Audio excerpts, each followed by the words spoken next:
However, here on the waterfront, Lake Erie and Lake Ontario, we always get hit so hard.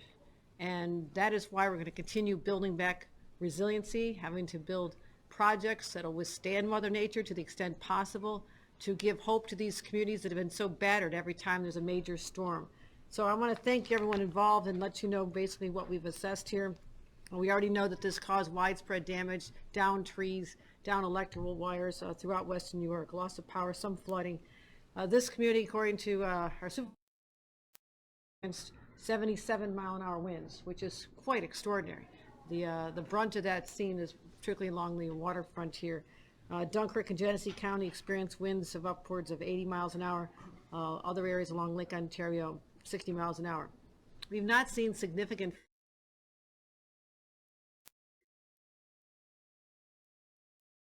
I do know Chautauqua County, the waterfront communities have also been hit hard, but inland there has not been a significant amount of damage. But the high waters have surged into the Buffalo waterfront and the Niagara River. Right now, the main problem is power outages. Nearly 100,000 homes lost power during the height of this. Over 200,000 already restored, and as of just a short time ago, we have 97,000 people still without power. Without power during a very, very cold time. And these are the individuals we want to make sure are protected. They know there's shelters available. We have a list of sites that people can go here in Western New York. And where teams are working around the clock. Again, we deployed people in advance in anticipation of this.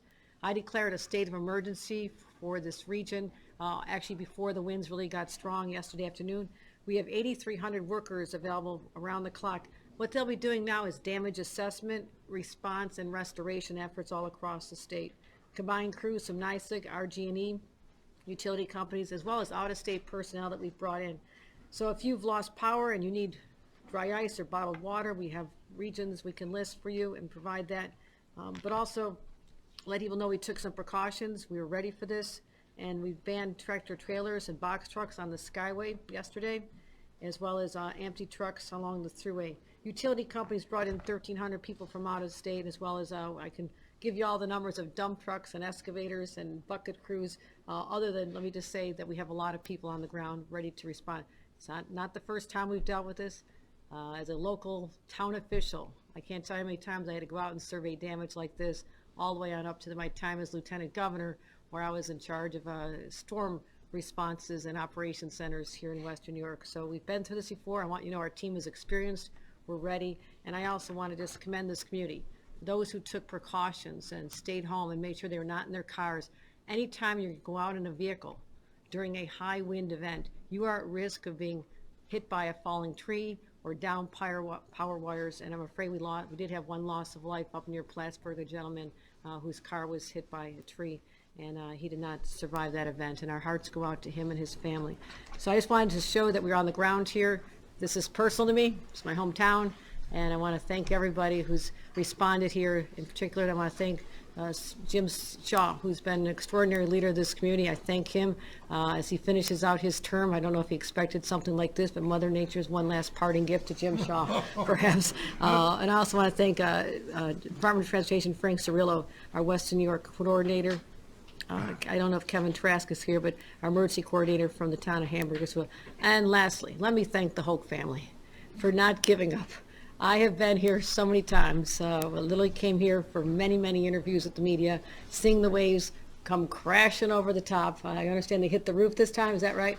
Hit the roof, and this is the most resilient family in the history of Hamburg. The Hokes keep coming back year after year after year, and for that, for their good beef on weck and chicken wings, we are grateful.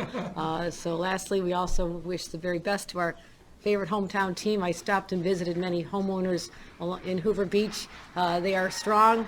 They're ready for what they have to do. They're involved in cleanup. They hugged me for jumping out there, and I actually got hit with a very big wave, so I'm going to dry out in a little bit. But I just wanted to let them know that we have not forgotten them. And every one of them had their Bills paraphernalia, their jackets, their Bills hats on. So this is a community of great optimism and great strength. And I want to thank everyone involved in our response here. Supervisor Jim Shaw. Well, bless you, Governor. We are grateful for your leadership and your devotion to the well-being of this community. We are all very, very proud of you and very grateful for the concerns that you address through your caring behavior. And I know that in the future, we can build a mitigation program that will help our community. Long-term benefit to shoreline property owners throughout the expanse of Hamburg. We've suffered greatly, but we have a champion in you. I'm so grateful for your friendship and your leadership. On behalf of all of us in Hamburg, God bless you, and come back and see us soon and often for fish fries and wings. To all of you for your help, particularly the state DOT, Sean Crotty, our emergency dispatch person, our highway department people were wonderful last night, our water rescue folks, our volunteer fire companies. God bless you all. We'll get through this. Merry Christmas to everybody. Thank you so much. Governor, thank you again. At this time, I'd like to bring up Jackie Bray, who's brand new on the job. She is the head of the Department of Emergency Services and Homeland Security. She comes with impeccable credentials, not the least of which is that she once worked for the National Weather Service in Washington. So she is a true blue weather tracker, and she can talk a little about her experience. But I feel very confident with her on the ground here with all of us, and you'll see her often as needed. And I do think I want to make a correction. I think I said there was 100,000 people without power. That was just in this area. Now it was 300,000 statewide, just to make sure that that is correct. Jackie Bray, Commissioner Bray. Thank you, Governor. I think you hit all of the major numbers. What I mostly want to say is the Division of Homeland Security and Emergency Services stood up storm preparation 72 hours ago, working with our partners at Thruway, the Department of Transportation, all of our utility companies, and all of our local leaders. We are on the ground now. We won't leave until everyone's got power back. As the governor said, we've got about 97,000 people without power right now. The majority, the plurality of those are in Monroe, 22,000, 16,000 households here in Erie, 9,500 households in Niagara. So we are on the ground. We are in touch with all the utility companies. We are here to have not only local leaders' backs, but our fellow agencies' backs as we get power going. I do want folks to know we do expect mild weather for the next 3 days, which is really a blessing. We expect daytime temperatures in the mid to upper 40s, but those nighttime temps will dip into the mid 30s. So while we don't expect freezing temperatures, if you are without power, you may be without power beyond today. If you need to seek a warming center or get yourself to some place to stay warm overnight, we're here to help you do that. We'll be distributing lists of warming centers around this area and throughout the region later today. Thank you. All right, thank you, everyone. Are there any questions? Governor, you just toured over Beach. You mentioned that. I was down there earlier today, talked with one of the residents, and she said she's ready to hang it up. After 28 years, she's just tired. She's done. She did say that the homeowners were hoping for some sort of a project like the one just west of here, Great Wall. Can you comment specifically about what the state can do or coordinate with the federal government? Right, and we'll certainly would have to do something in coordination with the federal government. Again, I was here back in the early 1980s. My parents lived on the waterfront a long time ago, when literally this community was devastated, and FEMA just said, we'll let you all leave and we'll pay for your homes. I mean, so this has been a long-standing problem for this community, but these people are tough, they're resilient, they wanted to stay, we respect that. And now with the effects of climate change, the situation has gone from bad to worse. And I don't know what to say to the homeowners other than, God bless you. I know it's been tough, and the state of New York will be there to help with all the resources we can, but a rebuilding project to try and stop the water of Lake Erie from coming to land here is something we can certainly look at, but it's not something we can help with in the short term. It's not going to give relief if something like this happens again next summer. So I want to have a sense of reality to whether or not there's going to be the assistance to be able to change the landscape this quickly. But we did put in a project. It literally took 20 years, that Athol Springs project. I was on the town board when we first proposed that. I would say at least took 15, 20 years to get that accomplished. So I have a sense of urgency about these projects. This is important, but I do want the residents to know that we hear them that we understand what they're looking at, but I don't know that there's going to be a short-term solution that's going to be satisfactory right now. But I'm willing to look at a project like that for sure. I think that's, Did it take 20 years though? I mean, well, it did. I'm just saying because it had to go through Army Corps. I mean, it wasn't on the town. It was mostly federal barriers, federal money. These are federal projects that involve the Army Corps of Engineers primarily, and that's where the funding comes from. So I'm happy to work and to assess this and see what can happen. But I'm just telling you, when people look at what happened here, I know the long history. We wanted it 20 years ago. That's how long it took. But I would be happy to work with our state partners to see what can be accomplished. Governor, you talked about, the utilities are bringing a lot of people in to help with the problem. What is the state's specific resources to help in a situation like this? Well, first of all, we have to clear the roads. I mean, a lot of it was trees coming down. They take the wires with them, and we have to be on the ground with our road crews and working with the county and the towns to make sure we identify the most dangerous. A live wire on the ground is the worst situation. Wires that are on people's homes, wires that are on vehicles, we have to get those removed immediately. So a lot of it's clearing major debris out of the way, making sure that the throughway is clear, our major roadways that we oversee, and even shutting down the Skyway. That's a state highway, making sure that we protected people. I have been on that Skyway many times before I was in state government. I'd say, what are they waiting for? Why are we still up here? This is pretty dangerous, and so we want to make sure that based on my local knowledge and the experience we have, is that we take these steps earlier.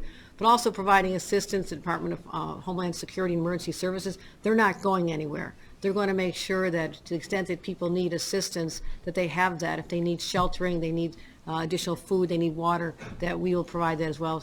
Also, I have the National Guard ready to assist if necessary as well. So it seems like, given that this is still windy out there, but the massive amount of damage has already been done, and we're looking at better weather in the next couple of days. We're not expecting a prolonged event. Should that change, we're ready to just, really ramp it up again. Tomorrow, your mask mandate goes into place. Can you comment on how you're feeling about that? The necessity for it, and what kind of feedback you're getting? I've said for many months that we foresee a winter surge coming. We watched the numbers from last year and how everything was looking good in the summer, and by Halloween, certainly Thanksgiving, Christmas, New Year's, we saw a spike. I had said if we get enough people vaccinated, we can thwart this. We can stop this from even being a problem if we got people not one dose but 2 doses, and now even boosted. And certainly having the availability all the way down to children ages 5 to 11, it was my sincere hope that people would know we could avoid anything, avoid any other protocols or restrictions, because I did not want to have to do this. I was pleading with New Yorkers to get vaccinated. Many did, and I thank them, and I'm grateful for them. And I'm grateful for the businesses who understood that they can protect their own employees as well as customers by having these protocols in place. But we still have a huge spike in cases, up 49% since Thanksgiving. Hospital capacity is what keeps me up at night. I've been in constant communication with our local hospitals here in Western New York. We saw this coming, and I never wanted a situation where the beds are being filled with people on ventilators who are very sick because of COVID, and therefore people with other life-threatening conditions like heart attacks are turned down necessary medical health coverage and medical treatment. So I don't want to get to the point where it's too late. And I wanted to do everything I could without being overly burdensome on the businesses. And that's the balance I struck with this. Individual businesses can decide whether they want to have a mask requirement. And certainly if you're in a restaurant, you don't have to have a mask on when you're eating or drinking. We're being reasonable about this. But have a mask requirement, or if you choose to have a vaccination requirement. I wanted to give the businesses the flexibility. New York City, the entire city for many months now has had a requirement. You cannot go into a restaurant or a play or a sporting event without proof of vaccination. And the large population there, regardless of what they thought in the beginning, they followed that. I understand the different dynamic here in upstate. I'm from upstate, and I wanted to give flexibility and also cover for the county executives who want to do the right thing. Right here, Mark Poloncarz stepped up and did the right thing, trying to deal with the ever upward escalation of cases that we saw and bed capacity going down. So we get that vaccination rate getting higher. We can, if everybody in West New York gets vaccinated tomorrow, I won't have to do this. And so I'm asking people, just please do this so we can keep our economy strong, keep people being able to still go shopping, keep as normal a life as possible, keep the kids in school, which is critically important, simply wearing a mask. And what we went through the first months of this pandemic, absolute shutdowns. You could not leave your home except to run into a store and grab that all essential paper towels or toilet paper. Remember those days? And you couldn't go to work, you couldn't go to church, you couldn't go to school at all. That was a tremendous sacrifice. It took its toll. But it had the effect of making sure that this did not spread. I'm asking not any of that. I'm just saying, put on a mask. Just wear a mask. It's the simplest thing to do. And I have confidence in New Yorkers.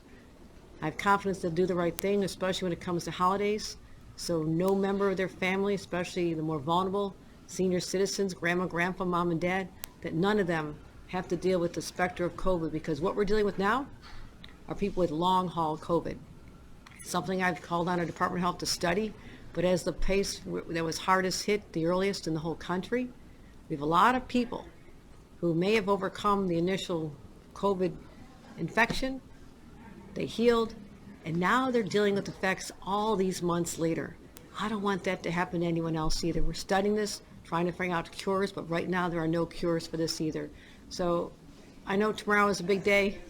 It doesn't have to be that big a deal. It truly doesn't. Just asking people to do something that is common sense, that we believe will help save lives and ultimately drive down the infections, allow our hospitals to be able to handle everybody, get back to elective surgeries, and there's a real simple answer, my friends. Get vaccinated and get boosted. That's all the time we have for today. All right, thanks for coming out, everybody. Appreciate it. Go Bills. Go Bills.